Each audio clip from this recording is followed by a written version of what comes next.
Hello नमस्कार दोस्तों, आप सभी का आपके YouTube चैनल गौतम स्टडी अड्डा में बहुत बहुत स्वागत है। तो दोस्तों, आज मैंने आपके लिए विज्ञान के ऐसे प्रश्न लेकर के आए हैं जो 15 वर्षों से एग्जामों में रिपीट हो रहे हैं, बार बार पूछा जा रहा है। और क्वेश्चन सारे जो मैंने ऐसे क्वेश्चन लाए हैं वो बहुत इम्पोर्टेंट क्वेश्चन हैं और आपके एग्जाम के लिए भी इम्पोर्टेंट है। देखिए, आपको मजा आएगा पूरा वीडियो में। अगर आपको इस वीडियो का पीडीएफ भी चाहिए तो नीचे डिस्क्रिप्शन बॉक्स में पीडीएफ का लिंक दिया होगा, वहां से आकर के पीडीएफ को डाउनलोड कर सकते हैं। और अगर आप लोग मेरे चैनल पे पहली बार आए हैं तो सब्सक्राइब जरूर कर दिएगा। सब्सक्राइब करने के बाद बेल आइकन आएगा, बेल आइकन को ऑल पे प्रेस कीजिएगा ताकि मेरे वीडियो का सारा नोटिफिकेशन आपको मिलते रहे।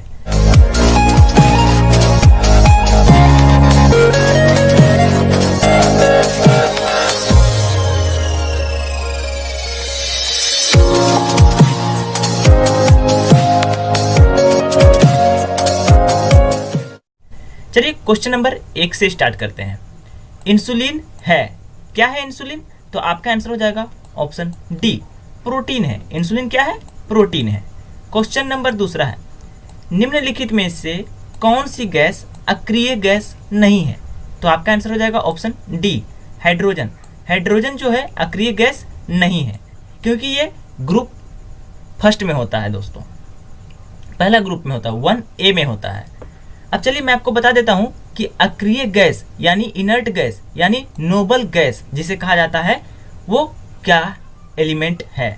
तो दोस्तों, ग्रुप 18 में है इनर्ट गैस यानी अक्रिय गैस, नोबल गैस।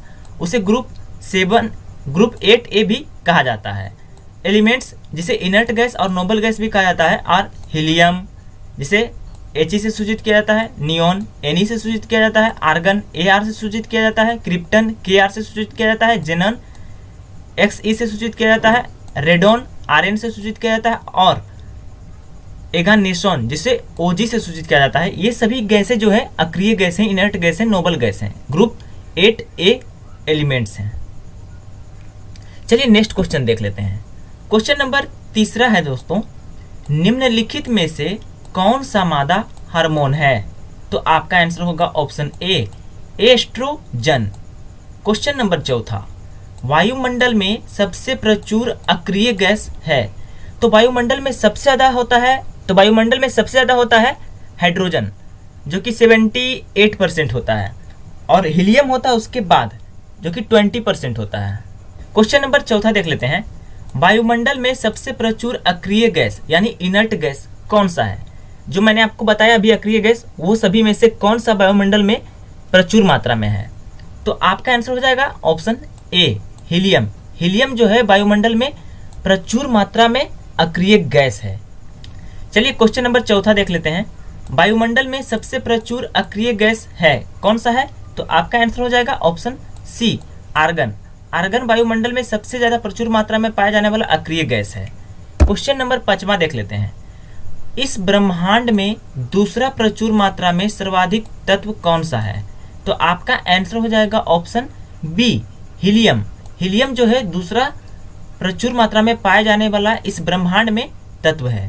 पहला है हाइड्रोजन जो कि 70% है, दूसरा हीलियम 28%, तीसरा ऑक्सीजन है जो कि 1% है लगभग, उसके बाद carbon, neon, nitrogen, magnesium, silicon, iron and sulphur, ये सभी मिला करके जो बचा हुआ है वो है। चलिए क्वेश्चन नंबर 6 देख लेते हैं, मानवों में सबसे बड़ा अंग कौन सा है? यानी मनुष्य में सबसे बड़ा अंग कौन सा है? तो आपका आंसर हो जाएगा ऑप्शन ए, त्वचा।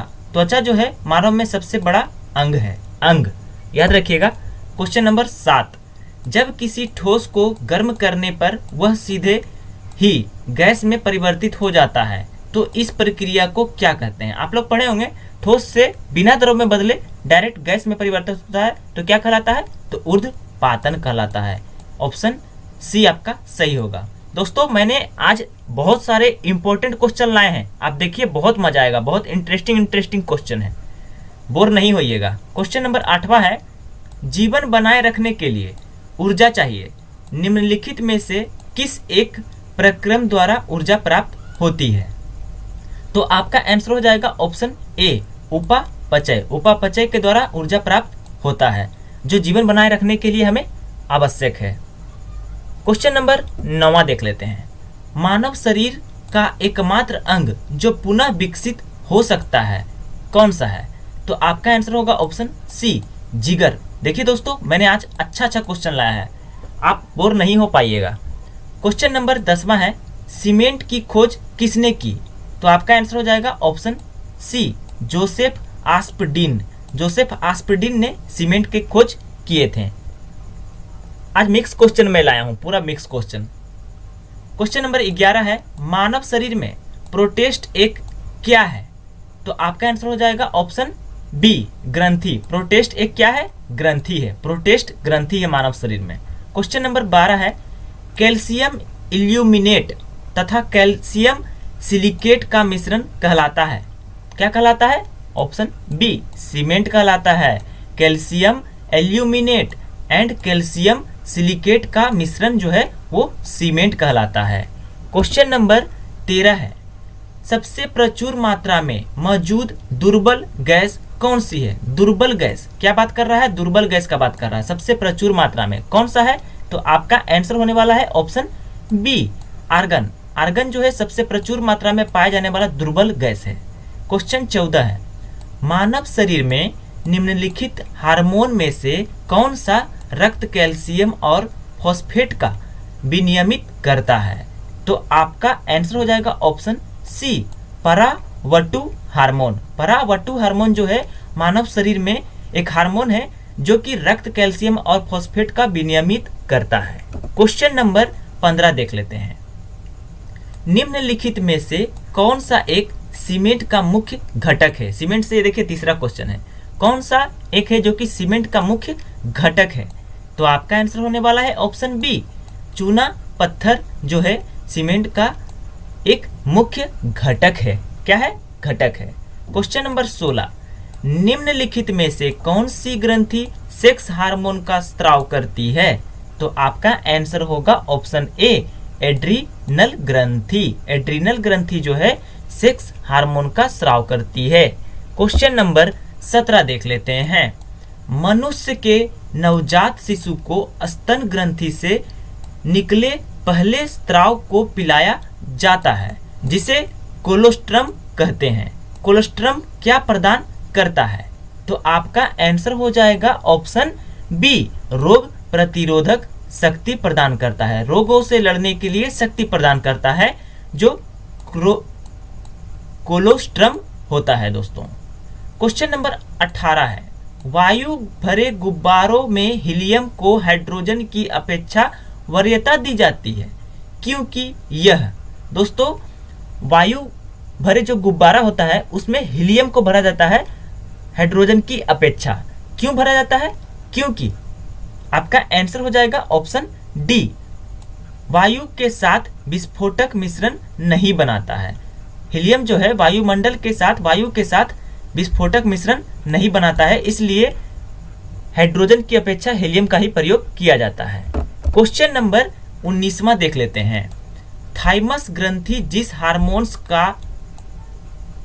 को पैदा करती है उसे क्या कहते हैं? तो आपका आंसर हो जाएगा ऑप्शन बी, थाइमोसिन कहते हैं। थाइमोसिन हार्मोन कहते हैं जो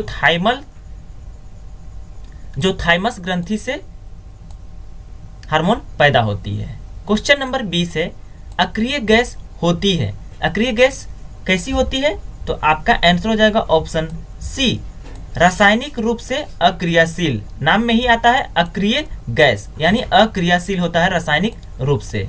क्वेश्चन नंबर 21वां है, वायु में कौन सी नोबल गैस नहीं होती है? नोबल गैस, इनर्ट गैस यानी अक्रिय गैस। कौन सा अक्रिय गैस यानी नोबल गैस वायु में उपस्थित नहीं होती है? तो आपका आंसर हो जाएगा ऑप्शन डी, रेडॉन। रेडॉन जो है अक्रिय गैस है जो वायु में उपस्थित नहीं होता है। क्वेश्चन नंबर 22 देख लेते हैं, बिजली के बल्ब में क्या भरा होता है? तो बिजली का जो बल्ब है उसमें क्या भरा होता है? तो आपका आंसर हो जाएगा ऑप्शन बी, आर्गन। बिजली के बल्ब में आर्गन भरा होता है और बिजली के बल्ब का जो फिलामेंट होता है वो टंगस्टन का बना होता है और हीटर के जो तार होता है वो नाइक्रोम का बना होता है। क्वेश्चन नंबर 23वां देख लेते हैं, अत्यधिक पसीने को रोकने के लिए प्रिकली हीट पाउडर में कौन से यौगिक का प्रयोग किया जाता है। जो मैंने पहला दिन साइंस का जो क्यूज लाया था, वीडियो लाया था, उसमें ये भी क्वेश्चन था। तो आपका आंसर हो जाएगा ऑप्शन सी, बोरिक अम्ल। बोरिक अम्ल का प्रयोग किया जाता है पिक्लिक हीट पाउडर में। क्वेश्चन नंबर 24 है, कैंसर के उपचार के लिए प्रयुक्त उत्कृष्ट गैस है। कौन सा उत्कृष्ट गैस है जो कि कैंसर के उपचार में प्रयोग किया जाता है। तो आपका आंसर हो जाएगा ऑप्शन डी, रेडॉन का प्रयोग किया जाता है। क्या कहता है, रेडॉन का प्रयोग किया जाता है कैंसर के उपचार के लिए। चलिए नेक्स्ट क्वेश्चन देख लेते हैं। क्वेश्चन नंबर 25, सर्वाधिक इस्तेमाल में आने वाला विरंजक अभिकर्मक क्या है। तो आपका आंसर हो जाएगा ऑप्शन बी, क्लोरीन। ये तो कई बार रिपीट होगा आपके एग्जाम में, बीबीआई है। क्लोरीन जो है सर्वाधिक इस्तेमाल में आने वाला विरंजक अभिकर्मक है। क्वेश्चन नंबर 26 देख लेते हैं। निम्न में से कौन सी गैस है जो इनर्ट गैस नहीं है, यानी नोबल गैस नहीं है, यानी अक्रिय गैस नहीं है। आपको अभी मैंने दिखाया था कौन कौन सा अक्रिय गैस है, उनमें से कौन सा है, ये चारों ऑप्शन में से वो अक्रिय गैस यानी इनर्ट गैस यानी नोबल गैस नहीं है। तो आपका आंसर हो जाएगा ऑप्शन सी, फ्रीऑन। फ्रीऑन जो है अक्रिय गैस, इनर्ट गैस नहीं है। और ये सारे क्वेश्चन जो मैंने लाया है आपके सामने 50, इनमें से पिछले बार जो रेलवे का एग्जाम हुआ था उसमें इसमें से अधिकतर क्वेश्चन पूछा गया है। क्वेश्चन नंबर 27 देख लेते हैं। अश्रु ग्रंथि कहाँ स्थित होता है। तो आपका आंसर हो जाएगा ऑप्शन बी, अश्रु ग्रंथि जो होता है ऑप्शन, तो आपका आंसर हो जाएगा ऑप्शन सी, नेत्र गुहा में उपस्थित होता है अश्रु ग्रंथि। क्वेश्चन नंबर 28 देख लेते हैं। कौन सी अक्रिय गैस, अक्रिय गैस से ज्यादा क्वेश्चन पूछा गया है, कौन सी अक्रिय गैस गहरा समुद्र के गोताखोरों द्वारा शोषण के लिए वायु में नाइट्रोजन के स्थान पर प्रयोग की जाती है। आप लोग जानते होंगे, डायरेक्ट क्वेश्चन पूछा जाता होगा कि गोताखोर जो है वो कौन सी गैस का इस्तेमाल करता है गहरे समुद्र में जाने के लिए। तो आपका आंसर हो जाएगा ऑप्शन डी, हीलियम। हीलियम का प्रयोग करता है, किसका प्रयोग करता है, हीलियम का प्रयोग करता है। गोताखोरे के द्वारा हीलियम का प्रयोग किया जाता है। क्वेश्चन नंबर 29वां देख लेते हैं। निम्नलिखित में से कौन सा एक अर्धचालक नहीं है, कौन सा एक अर्धचालक नहीं है पूछा जा रहा है। तो आपका आंसर हो जाएगा ऑप्शन सी, क्वार्ट्ज। क्वार्ट्ज जो है अर्धचालक नहीं है। क्वेश्चन नंबर 30वां है। देखिए दोस्तों, सिलिकॉन और जर्मेनियम जो है ये अर्धचालक है, और गैलियम आर्सेनाइड ये भी अर्धचालक है, मगर ज्यादा पूछा जाता है तो सिलिकॉन और जर्मेनियम रहता है। क्वेश्चन 30 देख लेते हैं। कौन सी गैस रंगीन होती है, रंगहीन कलरलेस होती है। यहाँ रंगहीन होना चाहिए, रंगहीन होती है यानी कलरलेस होती है। कौन सा गैस है जो कि कलरलेस होती है। तो आपका आंसर हो जाएगा ऑप्शन बी, क्लोरीन। ये भी क्वेश्चन आपके सामने कई बार आया होगा। तो दोस्तों, अगर मेरा वीडियो आपको अच्छा लग रहा है और क्वेश्चन अच्छा है तो वीडियो को ज़्यादा से ज़्यादा शेयर और लाइक जरूर कीजिएगा। इस वीडियो का टारगेट का लाइक है 400 लाइक का। और अगर आप लोग मेरे चैनल पे नए हैं, पहली बार आए हैं, तो प्लीज सब्सक्राइब जरूर कर दीजिएगा। चलिए नेक्स्ट क्वेश्चन देख लेते हैं। क्वेश्चन नंबर 31 है। हार्मोन का उदाहरण है, कौन सा है जो कि एक हार्मोन का उदाहरण है। तो आपका आंसर हो जाएगा ऑप्शन ए, ऑक्सीटोसिन एक हार्मोन का उदाहरण है, हार्मोन है। बाकी सभी एक जो है हार्मोन नहीं है। क्वेश्चन नंबर 32 देख लेते हैं। समुद्री खरपतवार निम्नलिखित में से किसका महत्वपूर्ण स्रोत है। ये पिछले बार एएलपी टेक्नीशियन के एग्जाम में पूछा गया प्रश्न है। समुद्री खरपतवार निम्नलिखित में से किसका महत्वपूर्ण स्रोत है। तो ऑप्शन डी, आयोडीन का। किसका है, आयोडीन का महत्वपूर्ण स्रोत है समुद्री खरपतवार। क्वेश्चन नंबर 33वां देख लेते हैं। हीलियम परमाणु जब इलेक्ट्रॉनिक होता है तब वह यह बनाता है, क्या बनाता है। तो आपका आंसर होगा ऑप्शन सी, धनात्मक हीलियम आयन बनाता है। क्या बनाता है, धनात्मक हीलियम आयन बनाता है। क्वेश्चन 34, कौन सा गैस वायुमंडल का अंग नहीं है। तो आपका आंसर हो जाएगा option C, chlorine. Chlorine gas जो है वायुमंडल का अंग नहीं है, वायुमंडल में नहीं पाया जाता है क्लोरीन गैस। क्वेश्चन नंबर 35वां देख लेते हैं। निम्नलिखित में से कौन आपातकालीन हार्मोन है। आपातकालीन हार्मोन कौन सा है, क्वेश्चन इंपॉर्टेंट है। आपातकालीन हार्मोन कौन सा है निम्नलिखित में से। तो आपका आंसर हो जाएगा ऑप्शन सी, एड्रीनेलिन। एड्रीनेलिन जो है आपातकालीन हार्मोन है। क्वेश्चन नंबर 36 देख लेते हैं। वह हैलोजन जिसका उपयोग पीड़ाहारी की तरह किया जाता है, यानी दर्द निवारक की तरह किया जाता है, कौन सा हैलोजन है? तो आपका आंसर हो जाएगा ऑप्शन सी, आयोडीन। आयोडीन जो है दर्द निवारक यानी पीड़ाहारी के रूप में इस्तेमाल किया जाने वाला हैलोजन है, और हैलोजन जो है वो ग्रुप 17 को कहा जाता है। क्वेश्चन नंबर 37वां देख लेते हैं। मीबोमियन ग्रंथि किस में स्थित होती है? मीबोमियन ग्रंथि जो है किस में स्थित होती है? तो आपका आंसर हो जाएगा ऑप्शन ए, आंख। आंख में मीबोमियन ग्रंथि स्थित होता है। क्वेश्चन 38 देख लेते हैं। निम्न में से एक रासायनिक परिवर्तन नहीं है, यानी कौन सा है जो कि एक भौतिक परिवर्तन है, यानी अगर बर्फ पिघला तो पानी बना और पानी को फिर से बर्फ बना सकते हैं, माने पुनः स्थिति परिवर्तन कर सकते हैं, उसे हम भौतिक परिवर्तन कहते हैं। और रासायनिक परिवर्तन हुआ जैसे दूध से दही जम जाना और कागज का जलना, ये सब होता है रासायनिक परिवर्तन, जिसको हम पुनः स्थिति में परिवर्तित नहीं कर सकते हैं। तो आपका आंसर यहाँ क्या हो जाएगा? जो कि रासायनिक परिवर्तन नहीं है, यानी भौतिक परिवर्तन है, जो कि पुनः अपने स्थिति में परिवर्तित हो सकता है। तो आपका आंसर हो जाएगा ऑप्शन बी, एक आइस क्यूब पिघलना। एक आइस क्यूब का पिघलना जो है वो पानी बन जाएगा और पानी को फिर से हम आइस क्यूब बना सकते हैं, इसलिए यह भौतिक परिवर्तन है, रासायनिक परिवर्तन नहीं है। बाकी है जो एक अंडा पकना, अंडा अगर पक गया तो फिर से अंडा हम बना सकते हैं, पका हुआ अंडा से नहीं बना सकते हैं, तो वह एक रासायनिक परिवर्तन है। केक का बेक करना, ये भी एक रासायनिक परिवर्तन है। केला सड़ना, फिर से सुरक्षित केला हम नहीं पा सकते हैं, रासायनिक परिवर्तन है। चलिए नेक्स्ट क्वेश्चन है क्वेश्चन नंबर 39। हाइड्रोक्लोरिक अम्ल का एक अन्य नाम है, क्या है? हाइड्रोक्लोरिक यानी HCl अम्ल का एक और नाम क्या है? तो ऑप्शन सी, म्यूरिएटिक अम्ल। म्यूरिएटिक अम्ल कहा जाता है हाइड्रोक्लोरिक अम्ल को। क्वेश्चन 40 देख लेते हैं। मानव शरीर में रक्तचाप नियंत्रित होता है, किसके द्वारा नियंत्रित होता है मानव शरीर में रक्तचाप यानी ब्लड प्रेशर? तो आपका आंसर हो जाएगा ऑप्शन सी, थाइमस ग्रंथि के द्वारा। थाइमस ग्रंथि से नियंत्रित होता है मानव शरीर का रक्तचाप यानी ब्लड प्रेशर। चलिए क्वेश्चन नंबर 41 देख लेते हैं। आगे जो 10 क्वेश्चन आने वाला है 41 से लेकर 50 तक, वो बहुत ज्यादा इंपॉर्टेंट क्वेश्चन है, बहुत ज्यादा मजेदार क्वेश्चन है, आपके शरीर से रिलेटेड सारे क्वेश्चन है, 10 क्वेश्चन। क्वेश्चन नंबर 41 है, मानव शरीर में जल की मात्रा होती है, कितनी होती है जल की मात्रा मानव शरीर में? तो आपका आंसर हो जाएगा ऑप्शन डी, 80% जल की मात्रा होता है हमारे शरीर में। क्वेश्चन 42, मनुष्य का सामान्य तापक्रम लगभग होता है, कितना होता है मनुष्य का सामान्य तापक्रम? तो आपका आंसर हो जाएगा option A, 98.6 degree Fahrenheit. 98.6 degree Fahrenheit होता है मनुष्य का सामान्य तापक्रम। अगर आपसे डिग्री सेल्सियस में पूछा जाए तो देखिए 98.6 को बदल दीजिए डिग्री सेल्सियस में, तो आपका आंसर हो जाएगा 37 डिग्री सेल्सियस हो जाएगा। अगर आपको बदलने नहीं आता है तो देखिए बदलने का फॉर्मूला होता है C/5 बराबर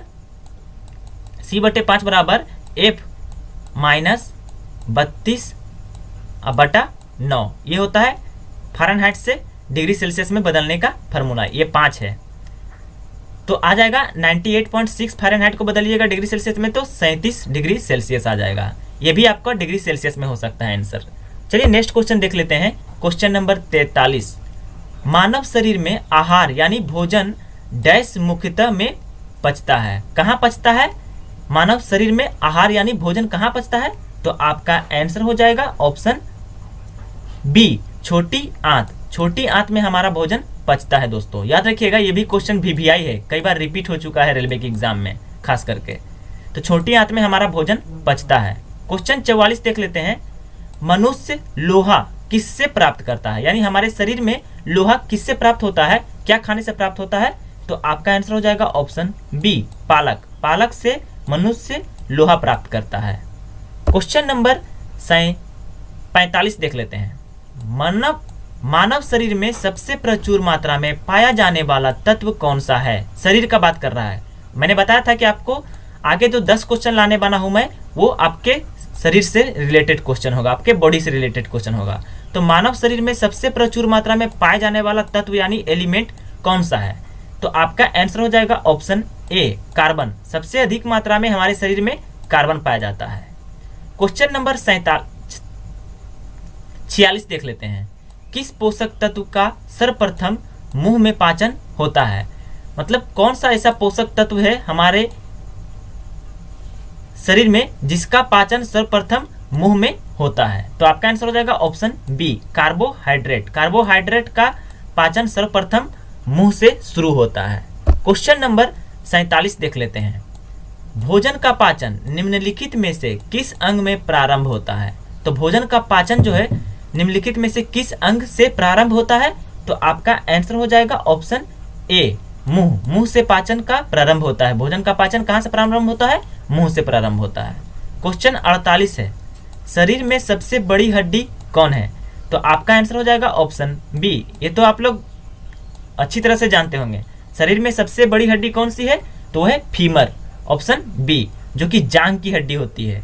और सबसे छोटी हड्डी है स्टेपीज। एस से स्मॉल होता है, एस से स्टेपीज होता है, जो कि कान की हड्डी है। चलिए नेक्स्ट क्वेश्चन देख लेते हैं। Question number 49। मानव शरीर का सबसे बड़ा आंतरिक अंग कौन सा है? यानी मानव शरीर के अंदर आंतरिक अंग, सबसे बड़ा आंतरिक अंग कौन सा है? तो आपका आंसर हो जाएगा ऑप्शन बी यकृत। यकृत जो है मानव शरीर का सबसे बड़ा आंतरिक अंग है। चलिए आज का लास्ट क्वेश्चन देख लेते हैं। Question number 50। मानव मस्तिष्क कितने ग्राम का होता है? तो आपसे पूछ रहा है ग्राम, कितने ग्राम का होता है मानव मस्तिष्क? ये भी इंपॉर्टेंट है। तो आपका आंसर हो जाएगा ऑप्शन ए 1350 ग्राम का होता है मानव मस्तिष्क। हमारा मस्तिष्क जो होता है 1350 ग्राम का होता है। तो चलिए यहाँ सारा क्वेश्चन समाप्त हो जाता है। वीडियो कैसा लगा कमेंट जरूर कीजिएगा। अगर वीडियो आपको अच्छा लगा तो वीडियो को ज़्यादा शेयर और लाइक दोस्तों को अपने फेसबुक ग्रुप में, व्हाट्सएप ग्रुप में जरूर शेयर कीजिएगा। और हाँ दोस्तों, अगर आप लोग मेरे चैनल पे नए हैं और पहली बार इस वीडियो को देख रहे हैं मेरे चैनल पे, तो प्लीज़ सब्सक्राइब जरूर करके जाइएगा। सब्सक्राइब करना जरूरी है, सब्सक्राइब जरूर करके जाइएगा। थैंक यू दोस्तों, अपना ख्याल रखिएगा, कोरोना वायरस से बचे रहिएगा। Stay home, stay safe.